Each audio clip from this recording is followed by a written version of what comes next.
नमस्कार, आप देख रहे हैं नवभारत न्यूज चैनल और इस समय हम नेशनल कॉन्फ्रेंस के मुख्यालय में हैं और हमारे साथ जो है शेख बशीर साहब हैं। और इन दिनों ये एक चर्चा का विषय बना हुआ है कि जो नायब तहसीलदारों की जो भर्तियां हैं उसमें उर्दू को कंपल्सरी रखा गया है और इसका विरोध कर रहे हैं बीजेपी, खासकर बहुत जोर शोर से विरोध कर रही है। हमारे शेख बशीर जी हैं, उनसे बातचीत करेंगे। XMLC हैं और तेज तरार अपनी पार्टी का पक्ष रखते हैं, इनसे बातचीत करेंगे कि ये मसला जो है लगातार बढ़ रहा है और बीजेपी सड़कों पे है कि हमें कंपल्सरी उर्दू नहीं चाहिए, हमें सभी लैंग्वेज में देंगे। क्या कहेंगे इसके ऊपर आप? देखिए सरदार साहब, जम्मू कश्मीर की एक हिस्ट्री है। महाराजा गुलाब सिंह के ज़माने में, अगर आपको मैं याद दिलाऊं, यहाँ की जो ऑफिशियल लैंग्वेज थी वो पर्शियन थी। बिल्कुल बिल्कुल। महाराजा प्रताप सिंह तक पर्शियन रही। जी जी। वक्त की बात होती है, महाराजा प्रताप सिंह ने उर्दू की लैंग्वेज को यहाँ कंपलसरी बनाया और ये रियासत हिंदुस्तान का ताज है। यहाँ हिंदी, उर्दू और अंग्रेज़ी, अंग्रेज़ी तो सारे बोलते हैं, अंग्रेज़ी पर किसी को शिकायत नहीं है। जी जी। रशियन के ऊपर किसी को शिकायत नहीं है, उर्दू पे शिकायत है जी कि उर्दू क्यों। बड़ी अजीब सी बात है। मैं उनसे पूछना चाहता हूं कि आप रशियन लैंग्वेज के ऊपर आपको शिकायत नहीं है कि यहाँ से जो बच्चे जाते हैं वहाँ रशिया में तो पहले रशियन सीखते हैं, उसके बाद डॉक्टरी करते हैं, तो आपको ये उर्दू से शिकायत क्यों है? जी बिल्कुल। तो दूसरी चीज़ है कि उर्दू इसलिए कि जो रेवेन्यू और पुलिस रिकॉर्ड है वो सारा ही उर्दू में बना है, पुराना रिकॉर्ड। बिल्कुल बिल्कुल। नया भी है। और बदकिस्मती की बात है कि 5 अगस्त 2019 के बाद जब ये फैसले लिए तो इन्होंने कोशिश की कि इसको हम दफन कर देंगे। जी बिल्कुल। कोई भी चीज़ जितना ही इसको दबाएंगे उतना ही ये ऊपर उठेगा। ये हमने ऑर्डर नहीं निकाला, ये जम्मू कश्मीर के अंदर उर्दू कंपलसरी है। जी जी रही है और इसलिए रही है कि जो रिकॉर्ड हमारा है वो उर्दू में ही है। आम आदमी उर्दू ही बोलता है। बदकिस्मती है कि इसके अंदर ये पॉलिटिक्स कर रहे हैं, इसके अंदर धर्म ला रहे हैं। तो जो नौजवान आज कह रहे हैं कि आज जम्मू हर स्कूल में उर्दू भी पढ़ाया जाता है, ऑप्शनल लैंग्वेज भी है।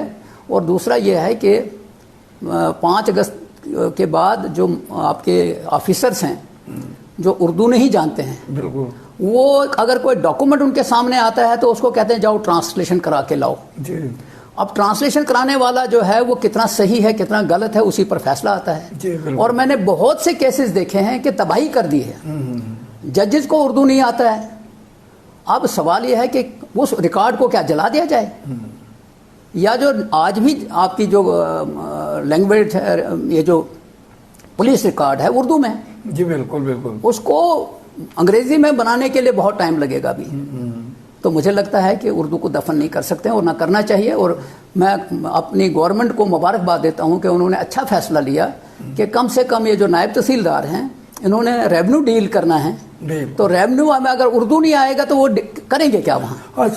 कोई भी स्टेट जो है 3 लैंग्वेज जो अडॉप्ट कर सकती है। कोई भी, वो जम्मू कश्मीर में अडॉप्ट की है, उसमें से इंग्लिश है, उर्दू है और कश्मीरी तो नहीं रखी, हिंदी भी है। तो 3 अडॉप्ट किया और नेशनल जो स्टेट की लैंग्वेज है वो उर्दू है। तो इसमें दिक्कत क्या है? ऊपर की सतह पे IAS अफसर या जो जितने हैं KS के लोग हैं वो अपने हिसाब से चलते हैं। जी। ये जो नायब तहसीलदार है, पटवारी है, गर्दावर है, इसको अगर उर्दू नहीं आता है तो ये तबाही कर देगा। बिल्कुल बिल्कुल। तो अगर आपने नायब तहसीलदार बनाना है, उसको उर्दू नहीं आएगा तो करेगा क्या? वो लैंग्वेज अगर नहीं आएगी उसको रिकॉर्ड पढ़ेगा कैसे? जी बिल्कुल। तो इसलिए इसको मोहताज मत बनाओ। अगर वो समझ सकता है इस चीज़ को, जम्मू कश्मीर के अंदर ये उर्दू पहली दफ़ा नहीं हम लागू कर रहे हैं। जम्मू कश्मीर के अंदर उर्दू महाराज के ज़माने से चल रहा है। तो इसलिए ऐसे ही इस पर पॉलिटिक्स नहीं करना चाहिए। अनफॉर्चुनेट है। हाँ, उर्दू एक बहुत ही संजीदा लैंग्वेज है, बड़ी अदब की लैंग्वेज है। वो देखा है कि एक प्रोग्राम चलता था रेडियो में, वो दोपहर को चलता था, क्या जबरदस्त था उनका अंदाज था, उसमें कितनी तहजीब होती थी, कितना उसकी प्रेजेंटेशन इतनी जबरदस्त थी। लेकिन बीजेपी को उर्दू से क्यों नफरत है? मैंने आपसे यही अर्ज किया कि मुझे बदकिस्मती कहिए इसको पूरे मीडिया के अंदर, बीजेपी जब से आ रही है तो जबानों के ऊपर जंग है। साउथ में भी है, वेस्ट बंगाल में भी है, पंजाब में भी है और ये जम्मू कश्मीर में भी शुरू करने वाले हैं। जी जी। इससे कोई फ़ायदा नहीं होगा। मुल्क को फ़ायदा तभी होगा कि हर एक को हक है कि वो क्या पढ़ना चाहता है, क्या पढ़ेगा, किस तरह पढ़ेगा। अंग्रेज़ी से अगर आपको शिकायत नहीं है, वो खुद अंग्रेज़ी चला रहे हैं। लद्दाख के अंदर उन्होंने कहा जी अंग्रेज़ी चलाओ। हाँ, अंग्रेजी से शिकायत नहीं उसका है। शिकायत नहीं है तो ये करना क्या चाहते हैं? ये क्या नई जनरेशन को क्या लेसन देना चाहते हैं कि भाई हम उर्दू को खिलाफ हैं? उर्दू के खिलाफ होने से कोई फायदा नहीं होगा। उर्दू ने पनपना है, चलना है और इनकी मुखालफत जितनी होगी उतना ही वो बढ़ेगा। अब बशीर साहब, बीजेपी एलजी के पास चल गए जी, ये बिल्कुल इसको खत्म करो जी, कंपलसरी बंद करो, इसको जो है हटाना चाहिए। ये जो कंपलसरी रखा गया नायब तहसीलदार के, इसको खारिज किया जाए। पहली बात है कि जम्मू कश्मीर में 10 साल के बाद डेमोक्रेटिक हुकूमत बनी है, लोगों की वोट से बनी है, उसको काम करने देना चाहिए। एलजी साहब को क्या करना है उसमें? एलजी साहब को कॉन्स्टिट्यूशनल चीज़ें करनी है, करें। लेकिन एलजी साहब जो है इन मामलात में मुदाखलत ना करें तो अच्छी बात है। एलजी साहब कॉन्स्टिट्यूशनल हेड है, वो अपने वो चीज़ें करें। यूपी के अंदर वो जहाँ से आए हैं वहाँ भी ये इशू है जी, बिल्कुल। तो वहाँ चूँकि मैं समझता हूँ कि हमको जो बच्चा है उसको खुद क्या पढ़ना चाहता है उसको पढ़ने देना चाहिए और इन बातों में वक्त ज़ाया नहीं करना चाहिए, क्योंकि उर्दू का रिकॉर्ड जो रेवेन्यू का है और टनों के हिसाब से है वो रिकॉर्ड या तो जला दो उसको, तो नया रिकॉर्ड तैयार करो, तो उसके भी 100 साल लगेंगे। तो बहुत से लोगों के साथ तबाही हो गई है। ये जो जम्मू के आसपास हम देखते हैं ज़मीनों का बुरा हाल है, उनको आता नहीं उर्दू, ना उनको पता है कि वो पटवारी लैंग्वेज क्या है, तो लिहाजा ये तबाही को मतलब आपका कहने का मतलब है कि बीजेपी के पास अब मुद्दे खत्म हो गए हैं, तो ये छोटे छोटे मुद्दे लेकर सड़कों पे सियासत करेगी। बीजेपी के पास धर्म राजनीति है और कुछ नहीं है। लोगों को समझ आने लगी है, वक्त आएगा कि इसी धर्म की राजनीति में इनको खत्म हो। क्या एलजी इसके बीच जो जिस तरह से उन्होंने एक एप्लीकेशन दी है, सत शर्मा भी गए हैं, नेता जो है विपक्ष भी गए हैं, सुनील शर्मा, कि इसको हटाया जाए एलजी के पास, एलजी ने उनका मेमोरेंडम भी ले लिया है, तो क्या दखलंदाजी हो सकती है? क्या मुझे नहीं मालूम है, वो तो जाने में वो मैं नहीं समझ सकता हूँ कि उसको क्या करना है। उसको विजन यूज़ करना चाहिए और उसको हिस्ट्री जम्मू कश्मीर की पढ़नी चाहिए। मैं यही तवक्का रखूँगा। तो लास्ट में आप क्या इस जो मामला सामने आया है तो इसको इशू नहीं बनाना चाहिए और ये बात समझनी चाहिए कि ये पोस्ट किस तरह का है, कैसे होना चाहिए। और जो जम्मू के अंदर भी उर्दू पढ़ने वाले हैं, ऐसा नहीं है कि हर धर्म के अंदर पढ़ने वाले हैं, पढ़ते हैं, जानते हैं, तो वो वक्त के साथ चलेंगे। वो इसको इशू नहीं बनाना चाहिए। और बहुत से इशू हैं जम्मू कश्मीर के अंदर जिनकी बात की जाए। तो एक लास्ट में 6 महीने का टाइम दिया था, कुछ पीएचई डेली वेजर का मसला हम 6 महीने के अंदर अंदर जो है वो सॉल्व कर देंगे। आने वाले दिनों में उसकी रिपोर्ट भी आ रही है और रिजर्वेशन की रिपोर्ट तो शायद पेश कर दी गई है, वो कैबिनेट में जाएगी। तो रिजल्ट्स हैं जब 6 महीने कोई ज्यादा वक्त नहीं होता है। आगे बीजेपी हल्ला मचा रही है, 6 महीने हो गए अभी तक कोई काम नहीं किया। वो 10 साल का हिसाब बताएं कि 10 साल में उन्होंने क्या किया। वो बहुत लोगों को नारे बता रहे थे। बीजेपी ने कहा कि 10 साल में यहाँ दूध की नदियां बहेंगी, तो वो 10 साल का बताएं ना कि 10 साल की तबाही का जिम्मेदार तो वो बताएं ना।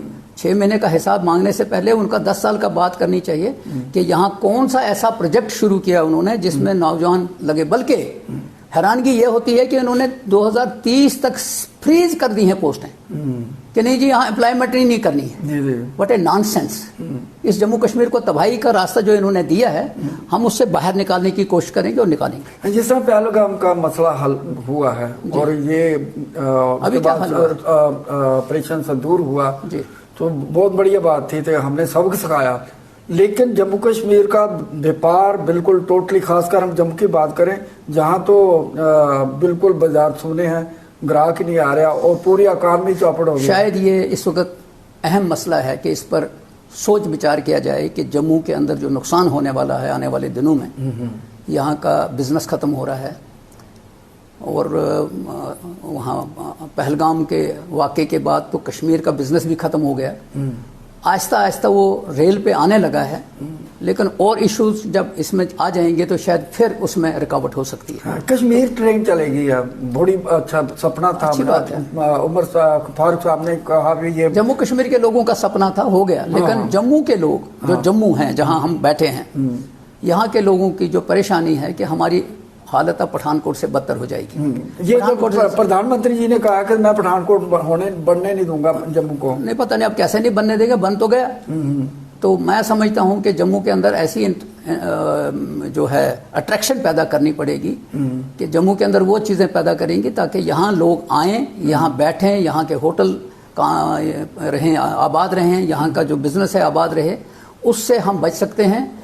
और कश्मीर वालों को या जम्मू कश्मीर के लोगों को खुशी है कि ट्रेन वहाँ गई, सफ़र भी कम हो गया। रास्ता बंद होता था तो जहाज़ वाले जो हैं किराए से लूटते थे, अब वो चीज़ें तो ख़त्म हो गई। और लेकिन इसको भी कंप्लीट करने के लिए 25-30 साल लगे। बशीर साहब, जिस तरह से आरोप लगाया जाता है कि पुरानी सरकारों ने पूरा डेवलपमेंट जो है कश्मीर की गई, जम्मू का इग्नोर किया, मौजूदा सरकार भी यही काम कर रही है। तो पिछले दिनों उमर साहब ने कहा था कि ट्रेन बेशक कश्मीर जाएगी लेकिन मैं जम्मू को जो है उसको नुकसान नहीं होने दूंगा। हाँ बिल्कुल, हमने यहाँ जो मीटिंग हुई थी मैं भी उसमें था, सीनियर सिटीजन्स की, उसमें चीफ मिनिस्टर ने सजेशंस मांगे थे कि सारे सजेशन दें कि क्या क्या चीज़ें की जाएं जिनको लेके हम जम्मू के अंदर वो अट्रैक्शन पैदा कर सकें ताकि जो बाहर से लोग आ जाएं वो ट्रेन के बावजूद जम्मू में रुकें। तो वो काम तो शुरू किया है, अभी उसके ऊपर कोई मतलब कोई पॉलिसी तो सामने नहीं आई, लेकिन इस पर सोच विचार हो रहा है और जो इलेक्टेड लोग हैं उनसे भी मशवरा करेंगे। थैंक यू सर, धन्यवाद sir. Thank you very much.